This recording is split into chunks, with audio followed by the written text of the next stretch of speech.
Assalamualaikum warahmatullahi taala wabarakatuh. Bara Sunda di mana wae ayana tepang dangu deui sareng sim kuring mangeunana dina pidangan dongeng Sunda parantos maneh nyana jejer cariyos si bentar teueuh jawara bagian anu katujuh dinten ayeuna teh nya. Cariyos anu katunda pamit telepat mah tos nugikeun ka Ki Juma bade ka jaman heula. Ari si Bohel mah sareng si Alam nuju ngawarangkong di tepasnya. Pami telepat mah tos nugikeun ka dinya baraya. Bara Sunda manganuhunkeun sakali deui kana parantos subscribe, like, sareng komen, kintun-kintun mah kanggo Bara Sunda wae di mana aya.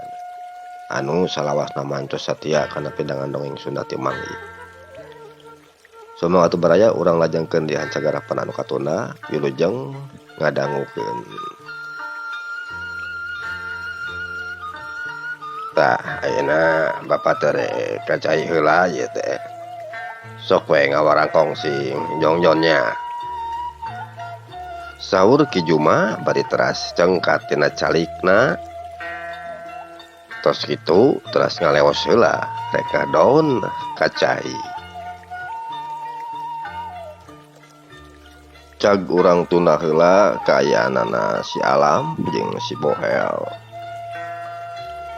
Anu araya di lembur talaga herang. Urang teuneun dihandelem sieum urang tunda dihanjuang siam paragi nyokot ningalkeun mangsa datang kasamper deui. Ayeuna urang nyaritakeun heula kaayaanna di hiji tempat baraya anu aya di sisin sagara kidul. Ombak sagara anu pating jelegur ti jauhna keneh oge meuning geus kadenge. Kegelegeran neungaran kana batu karang anu araya di sisi eta sagara. Sorana anu ngaguruh dibarengan ku seahna angin bari mata katorekan jeung keung keur nu tara biasa mah. Ari di tebeh kuloneun eta sagara nu teu sabaraha jauh ti dinya aya guha anu nyangkedong dikurilingan ku tangkal kalapa jeung ku tangkal-tangkal kai gede nu sejena. Mun kitu deui jukut anu ngajujuntrung jeung kakayon tatangkalan anu tupan kana lawang guha. Keur jalma anu saliwat mah moal nyangka yen di eta tempat teh aya guha anu keur diareusian ku jalma. Ari jalma anu ngareusian eta guha teh lobana 5an. Ngahaja arayan dinya teh keur ngadon tatapa di eta tempat. Ngarulik elmu pangarti jeung ngarasakeun pangabisa ti nu jadi guru maranehna. Nu katelahna aki rengge. Hiji jago anu geus kasipuh ku elmu pon kitu deui pangartina. Ngan nya kitu teh ya dina hirupna teh ngan saukur ngagugulung kana kajahatan we. Dina hiji mangsa akironge kungsi marentah ka anak buahna anu 5an. Sangkan tatapa cenah pikeun ngasakeun elmu jeung pangarti maranehna. Ngan kudu di hiji guha anu aya di kuloneun sagara. Nyantukna nu 5an teh tatapa di eta guha nu aya di kuloneun sagara tug nemikeun ka denget ayeuna.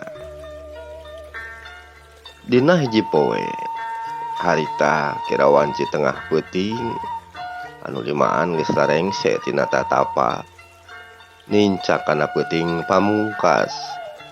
Teu lila bray panon anu 5an teh bareunta tuluy silih pencrong jeung pada baturna payuhna wae keur silih tengetan heula meureunnan. Sanggeus sadalila kadenge salah saurang tinu 5an aya anu nyarita ka baturna. Marani, ayeuna urang sakabeh geus tuntas euy. Ngalapangarti ti kireunge. Sakabeh elmu ti kireunge geus kacangging. Jadi geus moal aya saurang oge anu bakal bisa ngahalangan kana pamaksudan urang. Dewek karasa puas ieu lamun kieu mah. Ceuk Ki Durgali nyarita ka Ki Mardani nu jadi baturna. Nya Ki Durgali, ti ayeuna kaharep geus moal aya deui jalma nu baris ngagokan kana pagawean urang sakabeh. Tembal Ki Mardani jeung seuri kituna teh.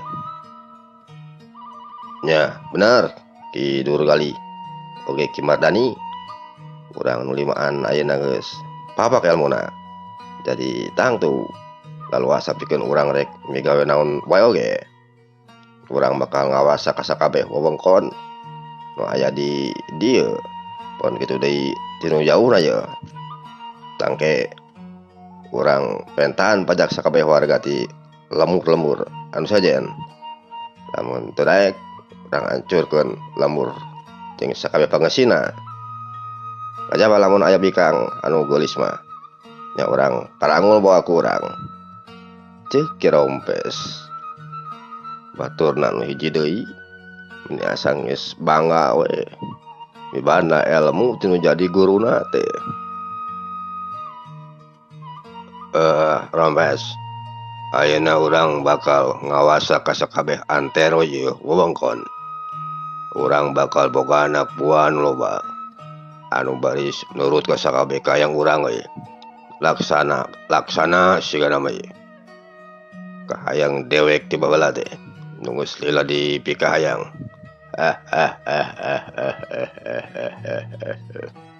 Ceuk Ki Durgali jeung seuri manehna ge mending ngagak-gak. Ira kira-kirana urang rek kaluar ti ieu patematan Ki Durgali. Dewek mah mending geus teu sabar yeuh. Hayang gara ngajajal elmu. Ceuk Ki Mardani.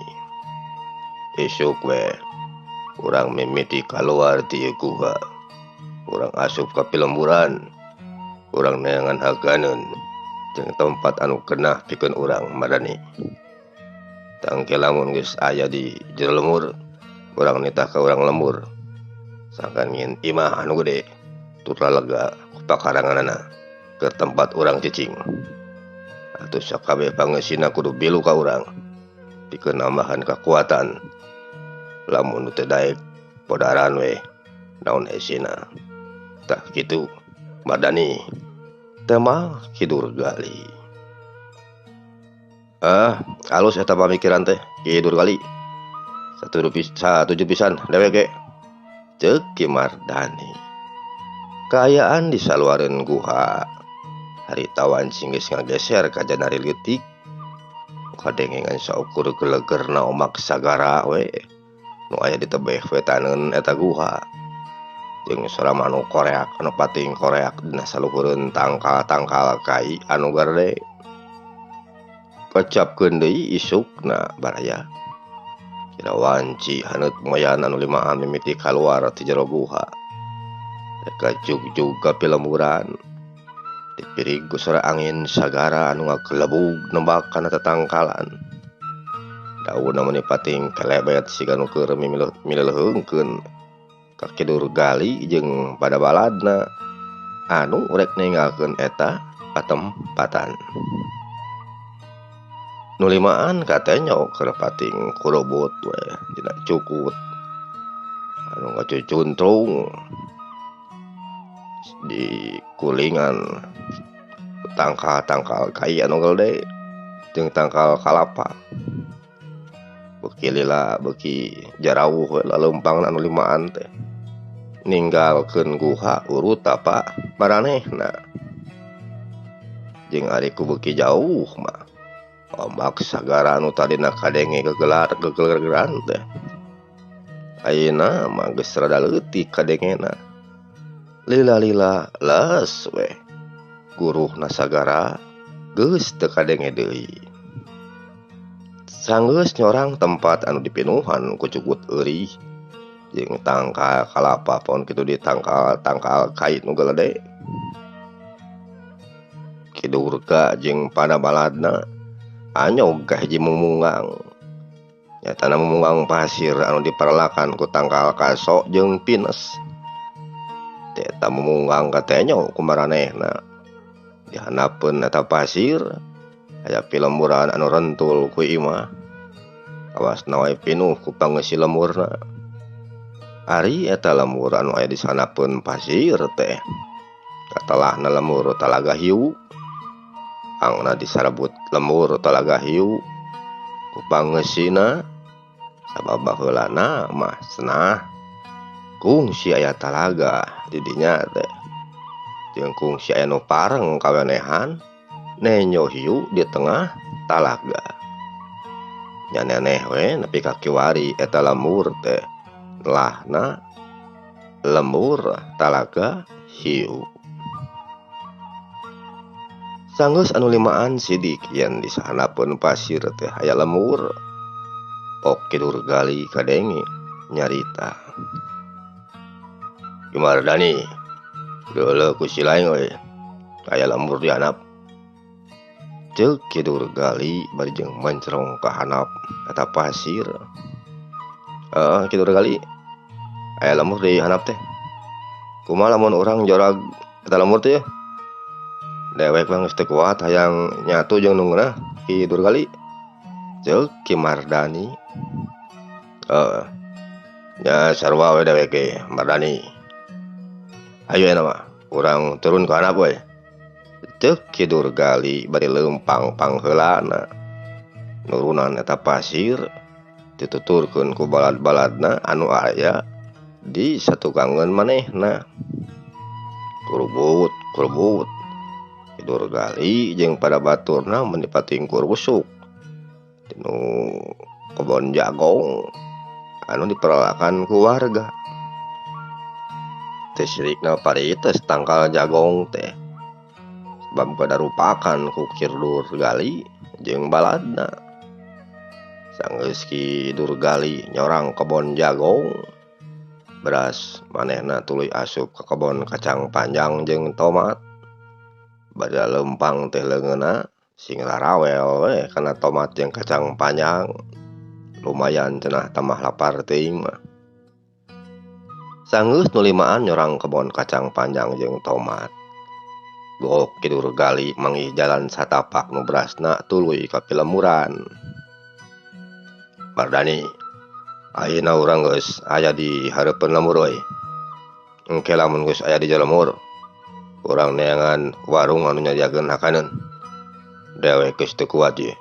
Hayang nyatu jeung lalabun oge coel sambal ditumpangan ku padabeureum jeung tahu haneut, tempe jeung hayam hiji mah.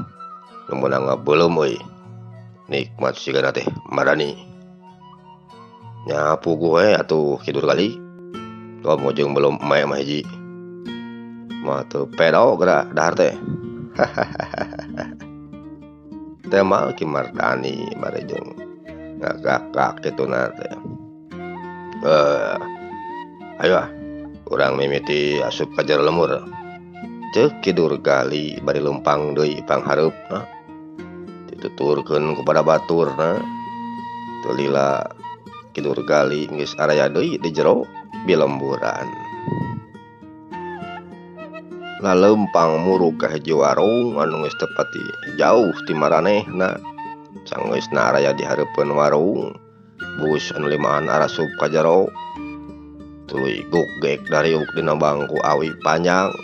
Lila ku nyong nu boga warung nyampeurkeun ka nu limaan.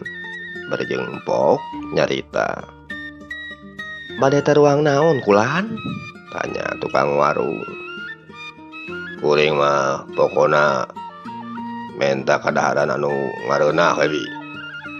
Sok sadiakeun ka dieu keur kuring jeung batur-batur kuring ya. Ceuk Kidur Gali. Uhun. Mangga kulan. Engke antos sakedap mah nya. Temal tukang warung bari ngaleos heula ka tukang. Rek nyadiaan kadaharan keur anu rek dalahar. Ari salakina nu boga warung teu ilang ngurunyung bari ngajingjing teko nu dieusi ku cai jeung cangkirna 5 siki. Mangga kulan. Tami hanang heula ieu mah. Cek tukang warung mari ngasongkeun teko jeung cangkir ka Kidur Gali. Pon kitu deui pada baturna. Geus kitu gap ditampanan ku Kidur Gali tuluy jarician heula cai kana cangkir. Tagot ngarinum mending alak-alak nginumna teh. Tayona wae teu kuat meureunnan geus hanaang tita-tina keneh. Tepung silila ti harita si bibi warung jeung salakina. Geus datang deui ka dinya bari rebo ku sangu jeung deungeunna. Mangga kulan, ieu sangu sareng rencangna. Mumpung hareuneut keneh geura. Ceuk nu boga warung. Naon be? Tamal Kidur ga bari nampanan baboko jeung deungeunna. Diasongkeun ka manehna. Geus kitu mah Kidur Gali jeung pada baladna ngaradona lahar heula di dinya. Cacamuilan kituna teh. Bangun anu nikmat. Sabab geus puluhan poe ti mimiti tatapa tug nempikeun ka harita can mangih deui sangu. Nah eta we sangu sababoko kulimaan dengan sakeak atuh. Malah manggeus menta dieusian deui sangu boboko teh. Anu boga warung si bibi warung bati alohok nenyok kitu. Tapi kituna teh bari jeung mawa deui boboko anu geus dieusi ku sangu.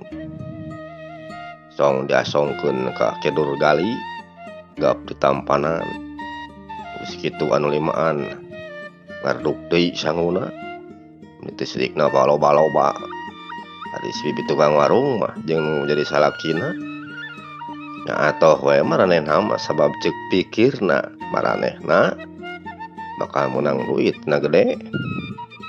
Lantaran anu di dalaharna ku Kidur Gali pon kitu deui pada baladna teh kacida lobana. Terila Kidur Gali nyarita kanu boga warung. Be, ari ieu teh lemur naon ngaranna? Tanya Kidur Gali. Ieu mah lemur Talaga Hiu kulan. Wah, lemur Talaga Hiu nya. Muhun. Loba teu ieu pangeusina lemur teh. Lumayan seueur. Margi ari ku ayeuna mah seueur ti paluaran. Anu ngaradon bubuara ka dieu kapanan. Halus atuh. Ari kitu mah. Kumaha lamun geus kieu Ki Mardani? Tanya Kidur Gali ka Ki Mardani. Bari jeung ngaliuk kituna teh. Anu keur diuk dibeh katuhun manehna. Nya geus we Kidur Gali. Urang datangan ayeuna mah. Imahna pangurus ieu kampung teh. Sangkan sakabeh pangeus ieu lemur kudu daek jadi panalukanana urang euy. Lamun teu daraekeun mah dorok lemurna padaran pangeusina. Naon asena tuh? Tembal Ki Mardani. Ari si bibi warung jeung nu jadi salakina meni colohok kadenge kitu teh. Bapana, buah-buah ieu jalma anu limaan teh lain jalma bener kawasna mah. Aduh kumaha atuh nya? Kan we bapana rek bebeja ka pangurus jeung warga lemur. Sangkan nyarka jalma anu limaan ieu mah. Teh mah salakina bari jeung ngatajep kituna teh ka satukangeun warung. Geus aya di tukangeun warung berongbong manehna lompat meni teu sedikna ti baranting. Rek tuluy muru ka imahna Pak RT. Kalila si mang tukang warung geus nepi deui ka imahna Pak RT. Kabeneran di imahna Pak RT teh keur araya pangurus lemur anu sejena. Pon kitu deui sebagian warga utamana mah lalaki keur araya di dinya sabab rek aya anu disawalakeun cenah. Renghap mangsah di salaki anu boga warung teh mending ngarenghap narik napas jerauna heula. Bade renghap ranyug kituna teh. Tayohna wae capek meureunnan sabab manehna bieu geus lompat. Geus rada leler napasna. pok Mang Sahdi nyarita ka Pak RT. Pak RT, hampura ngaganggu kana waktosna sakedeung mah teh. Sabab aya nu rek ditepikeun ku kuring ka Pak RT jeung pangurus anu sejenna. Pon kitu deui ka sakabeh warga anu keur araya di dieu. Tah kitu Pak RT. Ceuk Mang Sahdi bari ngelapan kesang dina beuheungna. Oh, kitu Mang. Nya sok atuh bejakeun. Jeung kunaon make jeung lompatan sagala rupa. Naya kahuruan di imah, tanya Pak RT. Lain kahuruan Pak RT. Tapi kieu carita nama ieu. Tema Mang Sahdi geus kitu barabat ku Mang Sahdi dicaritakeun kabeh ka Pak RT. Pon kitu deui warga anu keur area di dinya. Timimiti nu limaan datang ka warungna tuk nepikeun ka nyarita yen sakabeh warga Talaga Hiu kudu taluk cenah ka maranehna. Lamun teu daek jadi panalukanana, lamun maranehna bakal diduruk. Atuh puguh we nu keur area di dinya teh. Barang ngadenge caritaanana Mang Sahdi. Anu kitu mending ngararenjag jeung kekerot huntuna. Sabab ngerasa dihina. Kuno limaan. Kuno keur araya di warungna Mang Sahdi. Telila Mang Sahdi mungkas caritaanana. Tah, kitu Pak RT. Ceuk Mang Sahdi. Ku tante kitunya Mang Sahdi. Ari ayeuna naha araya keneh kira-kirana eta jalma anu limaan teh di warungna Mang Sahdi. Tanya Pak RT. Aya keneh tadi mah Pak RT. Ceuk Mang Sahdi. Ayo barudak, urang datangan weh ka warungna Mang Sahdi. Urang tanyakeun ka jalma anu limaan. Nah bener atawa henteu anu dicaritakeun ku Mang Sahdi teh? Ceuk Pak RT. Atuh hayu cenah ceuk sakabeh anu area di dinya. Menereang saur manuk ngaremalan. Bring Pak RT jeung pangurus kampung nu sejenna. Pon kitu deui warga mending ngaralet muru ka warung Mang Sahdi. Teu kacatur lilana di jalan. Pak RT jeung pada baturna geus area deui di warungna Mang Sahdi. Kabeneran pisan anu limaan teh. Nyatana kidur gali jeung pada baturna masih area keneh di dinya. Sanggeusna nepi bus Pak RT jeung pangurus anu sejenna arasup ka jero warung. Ari anu sejenna deui mah di luar we. Sabab teu mah lamun asup kabeh mah. Anu limaan barang menyo jalma anu datang ka eta warung teh. Kalakah nyerengeh we maranehna mah. Malah siga nu atoh aya anu datang ka dinya teh. Teu lila kadenge sora Pak RT anu geus dariuk di jero warung nanya kanu limaan. Hampura kisilah. Kuring salaku pangurus di dieu rek nanya ka aranjeun anu anyar pinangi jeung kuring teh. Nah hari aranjeun limaan di mana asal jeung reka marana? Tanya Pak RT. Jadi si laing teh salaku RT di dieu. Tema kidur gali bari malik nanya ka Pak RT. Nya, kuring salaku RT atau ieu tua kampung tah ieu palebeh. Nya alus ari kitu mah aduh. Dari dewek itu kudu datang ka ditu euy, ka imah si laing. Tema kidur gali. Nya emang aya naon? Anjeun limaan teh rek nepungan kuring jeung pangurus anu sejenna. Kieu RT. Lamur ieu ku dewek rek dijadikeun tempat kuring jeung batur-batur kuring caricing. Ku anjeun mejaan warga anjeun sakabeh. Pon kitu deui anjeun pangurus anu sejenna we. Kudu taluk ka kuring jeung bilu ka kuring. Sing saha wae nu teu daek bilu jeung tumut kana parentah dewek limaan. Wayahna nyawa taruhanana. Tah kitu. Kumaha ka RT?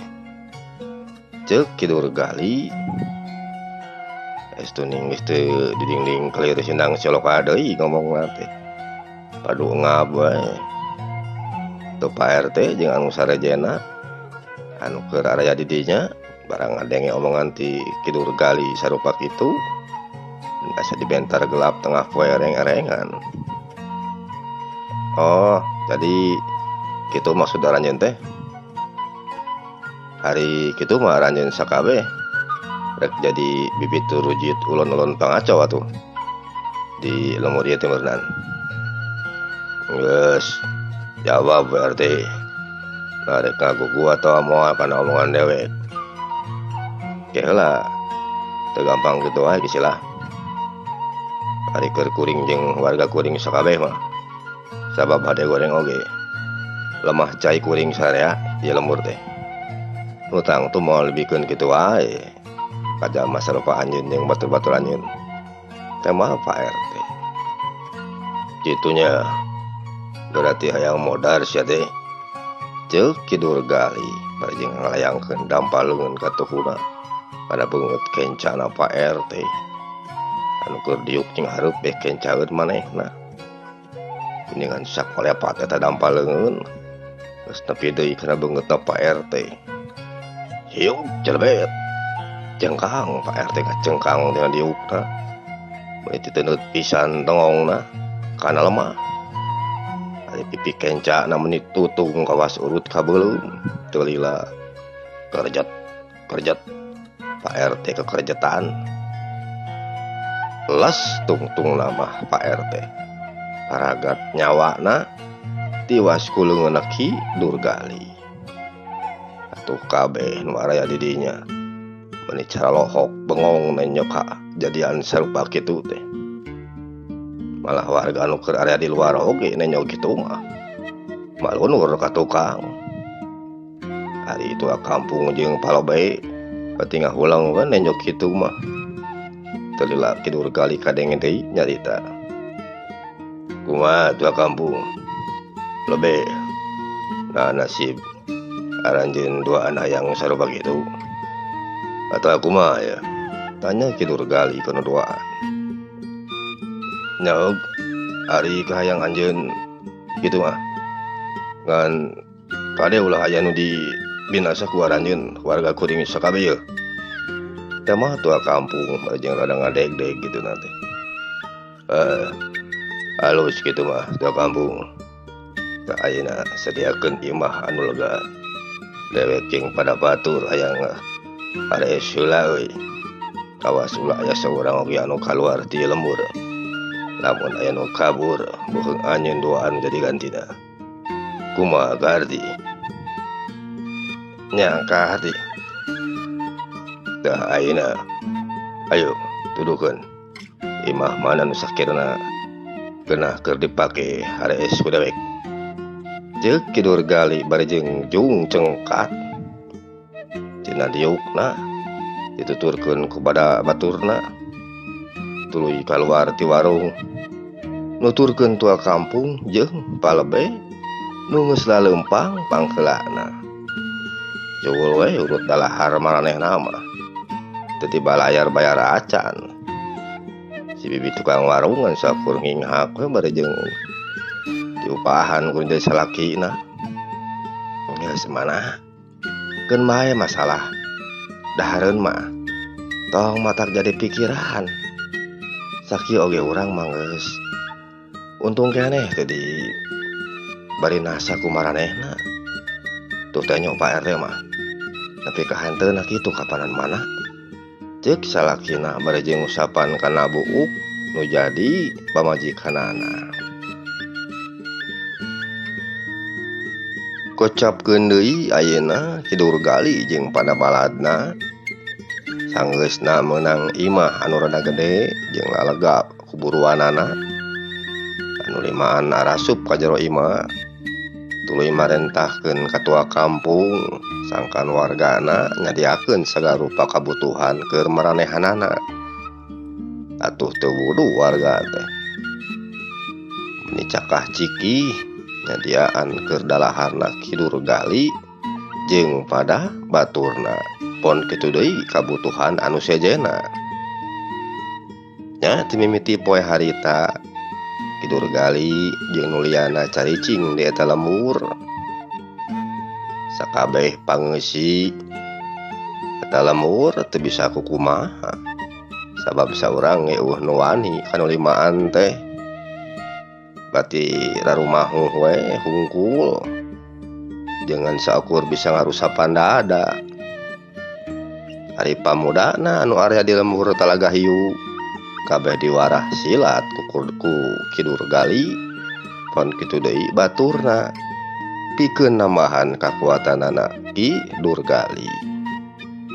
Sanggeusna barisa kana silat Kidur gali marentahkeun ka warga lembur Talaga Hiu anu geus jadi anak buahna pikeun ngagararong ka tiap lemur. Rumpulkeun sakabeh anu geus jadi milik batur parinah ka tempat cicing maranehna. Aya domba, aya eme, sapi, pon kitu deui. Perhiasan tina hasil jarahan teh ini segala dibawa atuh baraya.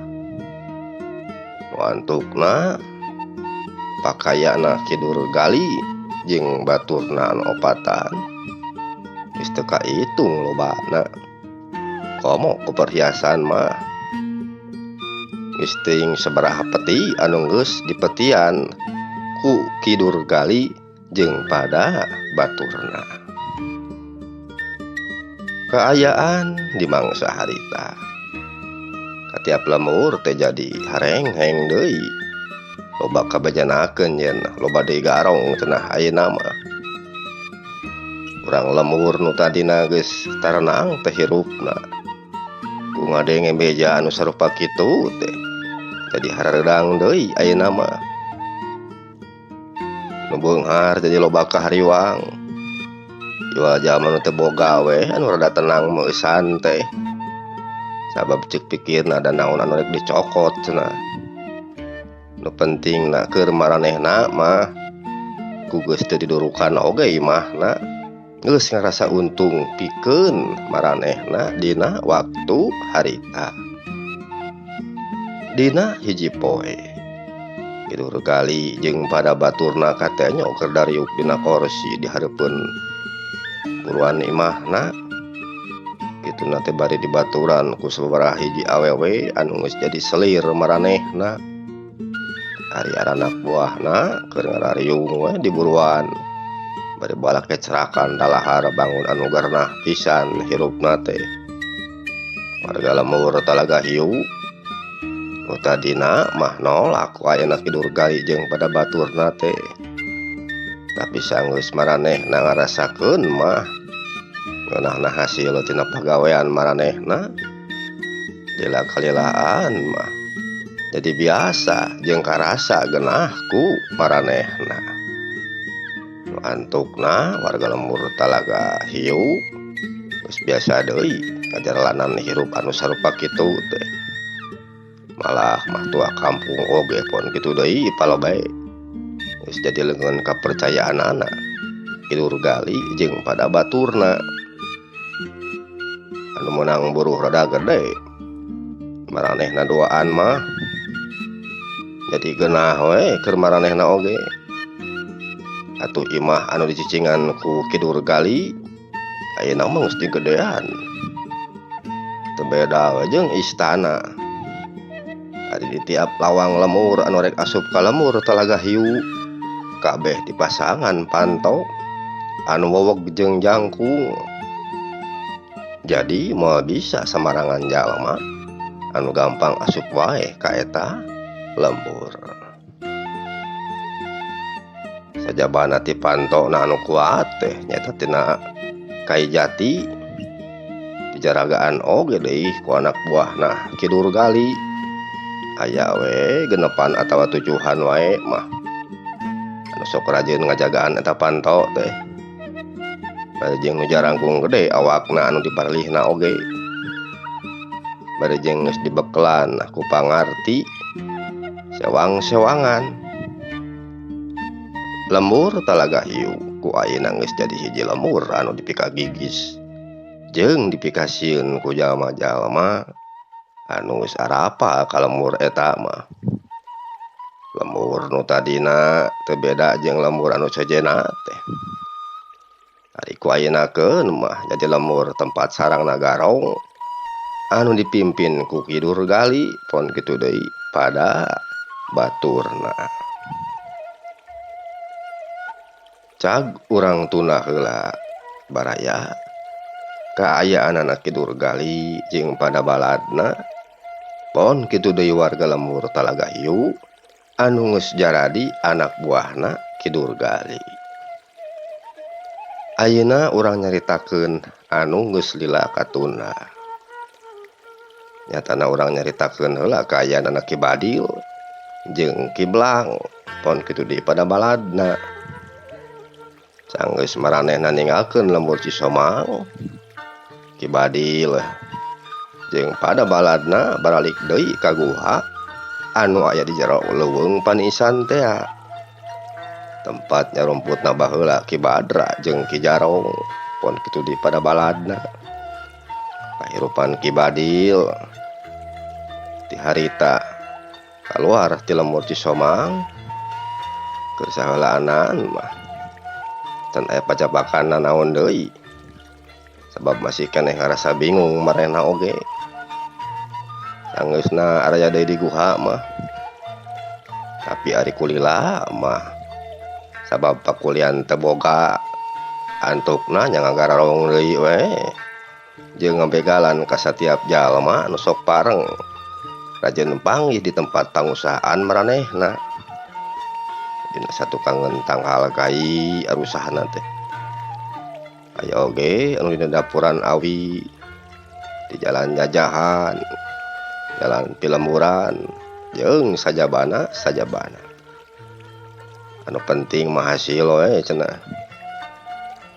Dina hiji poe kira wanci pas sore harita Ki Badil pon kitu deui pada baturna keur araya we di hareupeun lawang guhana dariuk dina luruheun jukut kituna teh jeung sing plenyun udud bari ngararasakeun geunahna angin anu sing hiliwir nebakana awakna.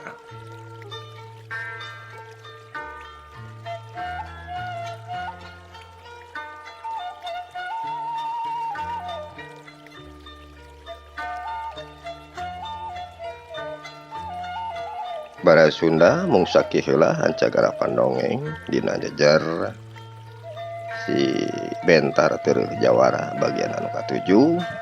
Insyaallah kumang dina bagian anu ka-8 dilajengkeun deui dina dinten anu saterasna. Mang aturkeun nuhun kana sagarupi perhatosanana ti Bara Sunda sadayana anu parantos kadangukeun kana pedangan dongeng emang nya baraya. Mang saja pamit, wilujeng kantun per mios.